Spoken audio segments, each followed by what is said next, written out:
Hey, this is Dave with a special episode of The Business of Fun, the mini episodes where I try to spend a couple minutes just teaching you about something I think is important, something that you can put to work right away, something that's like a quick hitter. Today's on pricing. I'm going to give you 10 ideas about pricing that I hope will help you make better pricing decisions. So number one, price is the most important marketing decision you probably make. Why? Because price is where you capture some of the value that you create for your customers. It's as simple as that. Until you capture value, all of your marketing work is for nothing. So price is the most important decision because it allows you to capture some of the value you create for your customers. Second, number two, most prices are just guesses. Most people are going to try to tell you they have some great formula, some great work they're doing. I was just having a conversation before I even started this podcast where a client came to me with the idea of, I'm trying to figure out how to get the pricing right, but they're just guessing. Most people are just making it up. Most prices are guesses. You have to do a better job than just guessing about prices.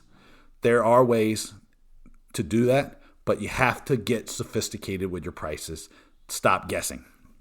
Number three, cost plus pricing leaves money on the table. Cost plus pricing is easy. I get it. You understand how much it costs to make or create a product or service. You add a little bit on top for your percentage profit. You're good to go. You're making money, right? It leaves money on the table. It ignores segmentation. It ignores market orientation. It ignores the perception of value that your customers get. Cost plus pricing is a bad idea. Number four, get familiar with this idea called the price thermometer.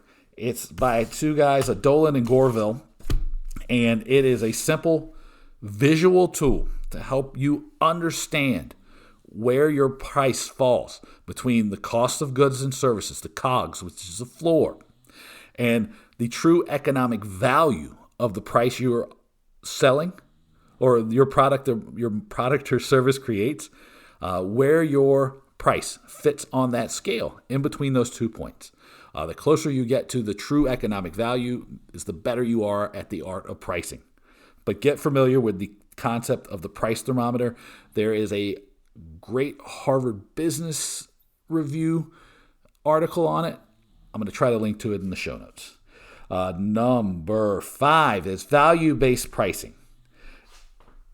Can be the holy grail for pricing, but it requires a little bit of work, a little bit of research, and an understanding of what the perception of value of the product or service you offer is.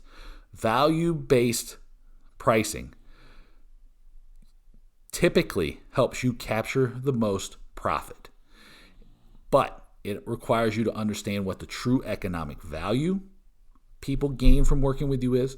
It requires you to be flexible, understanding that different segments of the market are going to gain different things and different value from your product or service, and that there's no one-size-fits-all pricing, that you're going to have to be comfortable with different prices for different people and having pricing conversations. But value-based pricing can be the holy grail.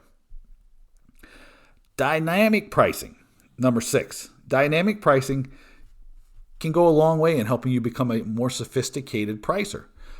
But there are some challenges there. It can rub your clients the wrong way. It can also lead to price wars. It also can be confusing for people and can seem like a lot harder.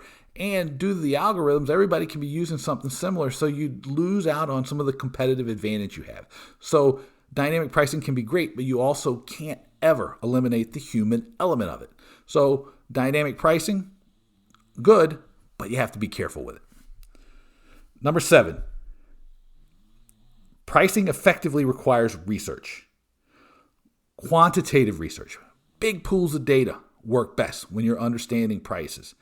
And when I say big pools of data, as I've talked about many times with research, we're talking a couple hundred people. Because qualitative research on pricing is not nearly as effective because people inherently have an understanding that they can try to put their thumb on the scale and make the pricing decision seem more favorable to them, especially if it's something they use all the time.